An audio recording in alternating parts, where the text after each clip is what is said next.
Rebound pada US dollar sepertinya masih tetap berlanjut, tapi masalahnya adalah kenapa emas nggak mau turun lebih banyak ya?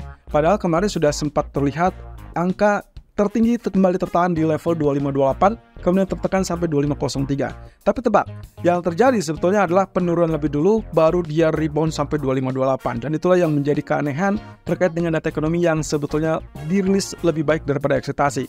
Kira-kira bagaimana nasib selanjutnya? Apakah malam ini kita akan ketemu lagi dengan angka terbentur 2530 atau dia bikin all time high baru? Itu yang akan kita lihat di ulasan kali ini. Oke teman-teman, kita lihat di sini posisi dari US Government Bond Yield atau US Treasury Yield yang ternyata ditutup dengan bullish candle. Jadi ini sebetulnya masih tetap sesuai dengan konteks apa yang kita bahas selama satu pekan terakhir, termasuk juga kemarin ya. Jadi kondisi ini masih dalam hal kenaikan, tapi apakah betul-betul dia sudah resmi rebound, dalam arti ini adalah reversal atau tidak?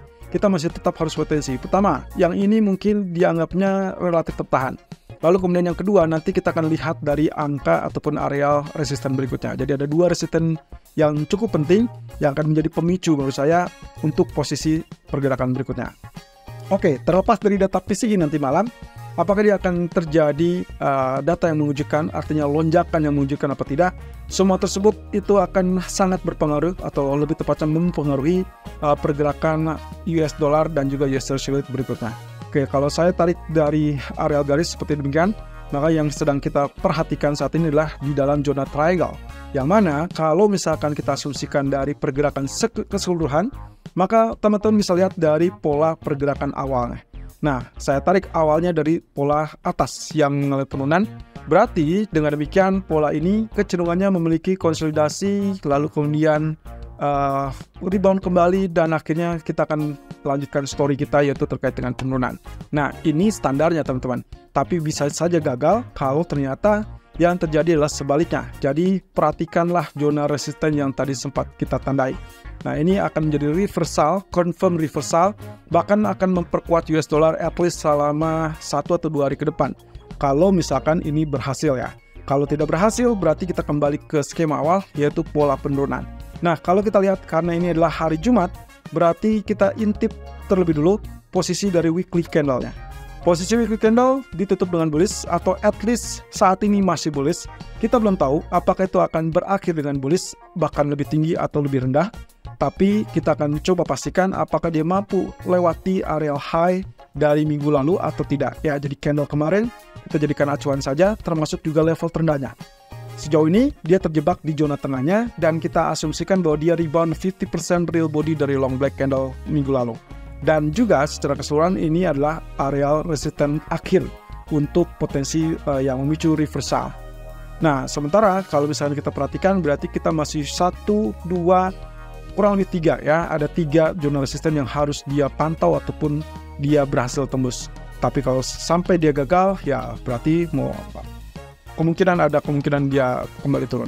Nah, sementara di grafik keempatnya jelas di sini masih di bawah resisten trendline. Kemudian saat ini berada di zona 38,2% dan juga 23,6%. Oke, secara keseluruhannya lagi-lagi kita melihat arealnya adalah rectangle seperti demikian. Meskipun kita mungkin di sini bisa saja melihat ada potensi untuk penurunan 2 support ke bawah, atau malah dia rebound dan akhirnya menguji zona resisten trendline. Bahkan kalaupun misalkan itu ditembus, ya ini baru akan dianggapnya jauh lebih kuat daripada sebelumnya. Sementara kalau kita lihat dari US dollarnya, kelihatannya ya oke, dia berhasil dengan pola double bottomnya.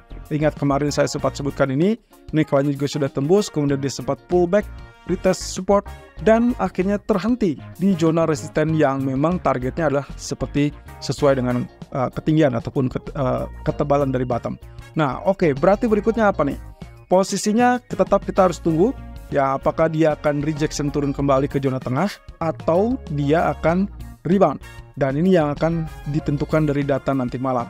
Oke, kalau misalkan data PCE-nya pun tidak terlalu tinggi teman-teman, sebetulnya rebound ini berarti sudah tertakar dan artinya sudah mulai relatif berkurang.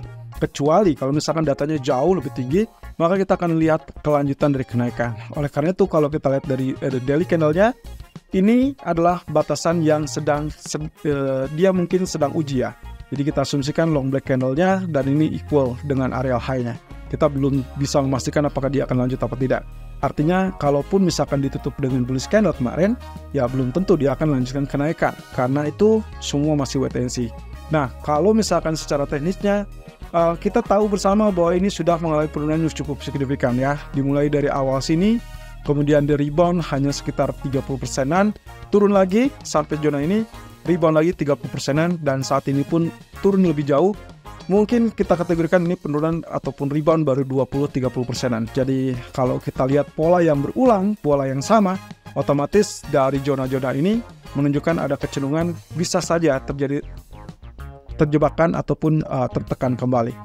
Dan kalau kita lihat dari grafik weekly-nya, kelihatannya weekly-nya juga sama ya. Ada potensi rebound karena posisinya juga tertahan di zona support psikologis. Jadi kita tinggal tunggu apakah ini momentum yang tepat untuk dolar mengambil alih penguatan atau hanya bersifat sementara. Nah, kemudian kalau kita lihat dari pound sterling, oke, berarti kita punya kesempatan untuk melihat jalur penurunan lebih lanjut. Kemarin kita sudah sempat singgung terkait dengan head and shoulder ya. Posisinya sama di sini, left head kemudian right shoulder. Nah, tapi juga hati-hati. Kalau misalkan dalam 1 minggu terakhir, saya sempat melihatnya dari sisi Elliott Wave. Jadi saya asumsikan di sini adalah wave 1, ini 2, kemudian ini adalah 3, ini adalah 4, dan ini adalah 5. Nah, kemudian penurunan kemarin adalah A, kemudian ini adalah B, dan yang sekarang terjadi atau yang sedang ditunggu-tunggu adalah wave C untuk sampai ke 1.3120-an. So far, menyisakan 50 poin saja untuk ke bawah, teman-teman. Tapi pertanyaan yang berikutnya adalah, apakah dia akan rebound dari zona 1.3120 tersebut? Belum tentu. Semua ini kaitannya dengan data ekonomi, dan semua ini akan fokusnya dengan data Amerika. Oleh karena itu, karena minim data dari pound sterling, saya rasa kalaupun misalkan teman-teman mau, bisa saja teman-teman tarik resisten seperti demikian, lalu kemudian kita extend, dan kita akan lihat bersama apakah ini akan membentuk suatu pola tertentu yang bisa diandalkan apa tidak ya. Posisinya seperti ini, kemudian kita asumsikan garis supportnya juga kita tarik, dan kemudian kita tarik dari zona ini. Nah, otomatis yang sedang kita perhatikan adalah falling wedge. Falling wedge ini bukan untuk tertekan turun, melainkan siap-siap aba-aba untuk mencari level bottom untuk siap-siap rebound. Artinya kalau kita hitung di sini bersama, maka saya asumsikan inilah swing high terakhir sebelum akhirnya dia swing low terakhir, barulah nanti kita asumsikan dia bisa kembali naik dan tembus resistennya. Oleh karena itu, hati-hati, prepare nanti malam apakah 1.3120 ini ditembus apa tidak. Kalau tidak, Anda boleh skip, Anda switch strateginya dari sell menjadi buy, walaupun tadi pagi kita rekomendasikan untuk sell ya. Nah, jadi artinya sell-nya sudah selesai atau mungkin mulai terbatas setelah dia mendekati 1.3120. Tentunya, ini pun akan jauh lebih berhasil kalau dia confirm naik di atas 1.3190 atau 1.3220. Nah, otomatis semua ini akan sangat bergantung pada data Amerika. Sementara kalau kita lihat dari bagian daily-nya, ya ini adalah candle bearish, tapi coba lihat, ada tail di atas yang lebih panjang daripada tail bawah. Jadi sebetulnya dia adalah shooting star. Lalu kemudian kalau kita kombinasikan dengan long black candle, long white candle, maka yang kita ambil adalah candle yang ini. Inilah long white candle di tanggal kurang lebih 23 Agustus. Coba perhatikan, penurunannya itu relatif tertahan tepat di zona 50% real body long white candle. Jadi sangat wajar kalau misalkan penurunannya agak stuck, agak tertahan, sehingga tadi yang saya bilang, kalau memang ternyata dia tidak tembus 1.3120, siap-siap kita mungkin bisa mulai melakukan buy dengan harapan bahwa candle hari ini akan dibentuk ataupun membentuk pola hammer ataupun ada swing low terakhir sebelum akhirnya real body-nya ditutup bullish.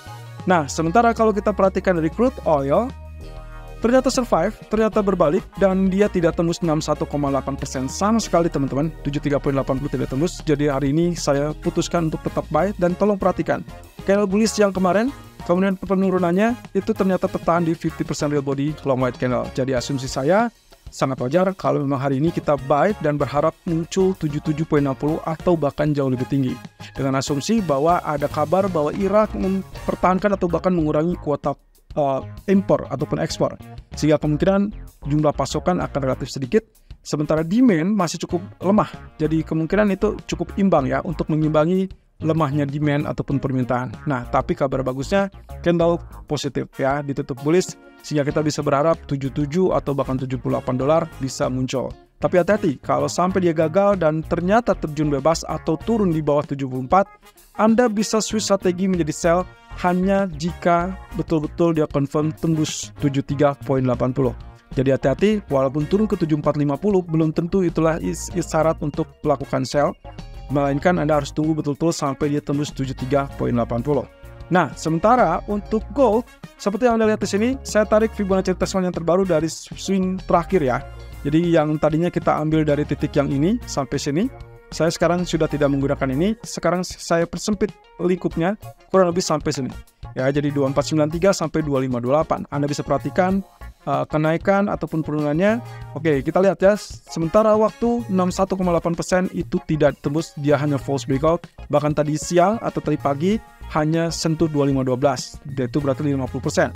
Kita harap untuk nanti malam akan ada momen di mana dia akan tembus 258 atau bahkan 2531, sehingga peluang untuk membuka jalur kenaikan terbaru ataupun high baru atau all time high baru sangat terbuka luas. Dan itu berarti siap-siap kalau kita perhatikan dari grafik H4 secara umum, secara keseluruhan, yang saya lihat adalah pola dia kecenderungan membentuk pola ascending triangle. Jadi seperti biasa nih teman-teman, tentunya teman-teman ingat beberapa waktu silam area ascending triangle juga terbentuk di bagian daily, dan itu yang kita lihat bersama penembusan di atas 2483 sampai akhirnya membentuk 2531.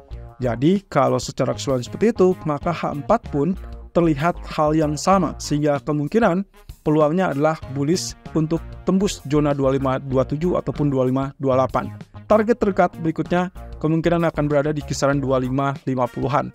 Atau kalau misalkan saya asumsikan candle ini sudah selesai, maka Fibonacci expansion saya akan tarik dari zona ini sesuai dengan Fibonacci retracement-nya. Kemudian swing low terakhir saya akan tarik low terakhir tadi pagi di 2512 dengan asumsi bahwa dia tidak akan mundur ataupun tidak akan turun kembali. Jadi seperti yang terlihat di sini, jarak terdekat atau areal terdekat setelah tembus dari 2528 adalah 2533, itulah expansion 61,8, atau 2546, itulah expansion 100%.